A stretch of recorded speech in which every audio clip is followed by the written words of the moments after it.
মৃত্যুর ১০ দিন পরেও মানুষের শ্রদ্ধা ভালোবাসায় সিক্ত হচ্ছেন বিএনপি চেয়ারপারসন বেগম খালেদা জিয়া। দর্শক, আপনারা জানেন যে গেল বছর ডিসেম্বরের ৩০ তারিখ রাজধানীর এভারকেয়ার হাসপাতালে দীর্ঘ ১ মাস সংকটজনক অবস্থায় চিকিৎসাধীন থাকার পরে শেষ নিঃশ্বাস ত্যাগ করেন তিনবারের এই সাবেক প্রধানমন্ত্রী, জননন্দিত সাবেক প্রধানমন্ত্রী বিএনপি চেয়ারপারসন বেগম খালেদা জিয়া। তার মৃত্যুর ১০ দিন পরে, তার মৃত্যুর দ্বিতীয় শুক্রবার সকাল থেকে আমরা লক্ষ্য করছি ঢাকাসহ বিভিন্ন জায়গা থেকে বিভিন্ন শ্রেণী পেশার মানুষ তার কবরে শ্রদ্ধা জানাবার জন্য, তার কবর জিয়ারত করবার জন্য দূর দূরান্ত থেকে আসছেন।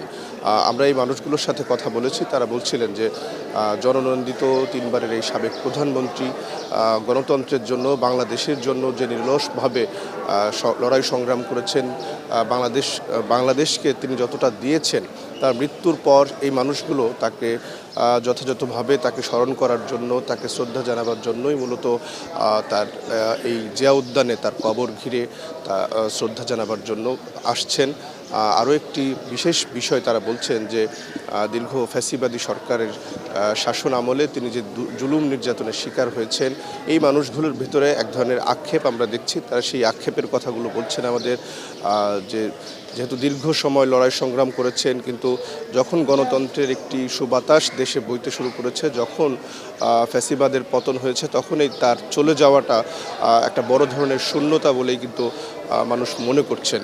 আমরা দেখছি যে বিভিন্ন শ্রেণী পেশার মানুষ, আমরা যদি আমাদের সহকর্মীর মাধ্যমে আপনাদেরকে দেখাতে চাই যে সকাল থেকেই দূর দূরান্ত থেকে বিভিন্ন শ্রেণী পেশার মানুষ তাদের শিশু সন্তানদেরকে নিয়ে এই জিয়া উদ্যানে আসছেন।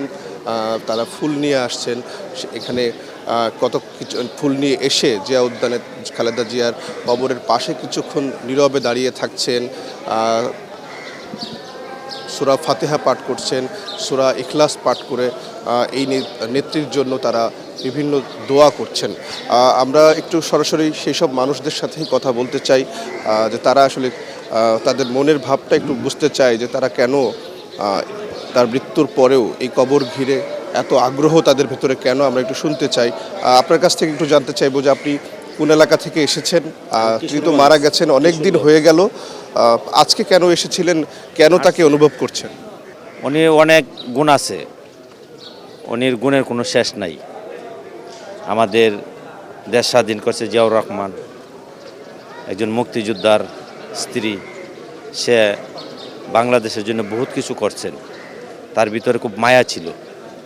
মানুষ এই পৃথিবীতে যতদিন বেঁচে থাকে ততদিন তার দোষ গুণ দুটো মিলেই থাকে। যখন মানুষ এই পৃথিবী ছেড়ে ওই পরপারে চলে যায়, তখন তার গুণটা বেশি হয়। এখন তিনবারের প্রধানমন্ত্রী যিনি, তারপরে এই মরহুম জিয়াউর রহমান প্রেসিডেন্টের স্ত্রী, উনি তিনবারের প্রধানমন্ত্রী, ওনাকে যে এই জায়গায় ওনার মাজার, উনি ভালো লোক আছিলেন বলেই এই দেশের লক্ষ লক্ষ লোকে তার জানাজার নামাজে শরিক হয়েছে, এবং আজ 10 দিন যাবৎ ওনার মাজারে সবাই ফাতিহা শরীফ, দুরূদ শরীফ পড়তেছে, এবং এই বিশ্বের মুসলমানের জন্য দোয়া করতেছে, তাদের জন্য দোয়া করতেছে, খালেদা জিয়ার জন্য দোয়া করতেছে, দলের জন্য দোয়া করতেছে। তিনি ভালো লোক, আমিও দোয়া করি উনি ভালো থাকেন, আল্লাহ ওনারে বেহেশত নসিব করুক, এবং ওনার যে ছেলে তারেক জিয়া, তাকে তার মনের মকসুদ পুরা করুক, এবং দেশ চালাবার সমর্থন আল্লাহ দান করুক। আসলে মূলত আমরা আজকে আসছি তিনবারের প্রধানমন্ত্রী এবং জননেত্রী এবং আমাদের আপসীন নেত্রী বেগম খালেদা জিয়ার রুহের মাগফিরাত কামনার জন্য। আমরা স্বরূপকাঠি পৌর শাখা থেকে আসছি, ছাত্রদলের পক্ষ থেকে তাকে শ্রদ্ধা জানাতে।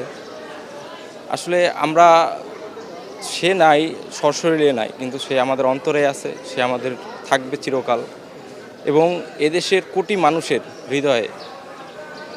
আমরা চাই মহান রব্বুল আলামিনের কাছে যেন তিনি জান্নাতবাসী হয় এবং তার অসমাপ্ত যত কাজগুলো আছে আমরা এবং এই জাতি বাঙালি সবাই মিলে যেন কাঁধে কাঁধ মিলিয়ে যেন সম্পূর্ণ করতে পারি। আমরা আসছি যে পল্টন থেকে, এখানে বাচ্চাদেরকে নিয়ে আসছি দেখার জন্য। এখানে জিয়ারত করার জন্য, দেখবে, তারপর মনে রাখবে।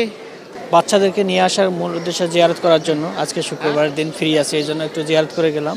যে দেশনেত্রী বেগম খালেদা জিয়া যে ওনার দেশের জন্য যে ত্যাগ, যে মায়া, জনগণের জন্য যে সেবামূলক কাজক্রম যে ছিল, সেটা বাস্তব বাচ্চাদেরকে এখানে এসে তাদেরকে উপলব্ধি করার জন্য, শেখানোর জন্য যে দেশ যদি প্রেম থাকে, ভালোবাসা থাকে, দেশে যদি সেবা করা যায়, তাহলে এহকাল পরকাল দুইটাই তোমার ভালো হবে। এটা খালি এই সময় না, এই 10 দিন না, এটা এই পৃথিবী যতদিন আছে শতদিন ওনাকে স্মরণ রাখবে। এই বাংলাদেশের মানুষ ওনার যে ত্যাগ, এটা আজীবন ওনার জন্য স্মরণ রাখবে। তাই দেশ সেবার জন্য যে কাজ করলে সারা জীবন মানুষ মনে রাখে, সেটাই বাচ্চাদেরকে শেখানোর জন্য বাস্তবে নিয়ে আসা।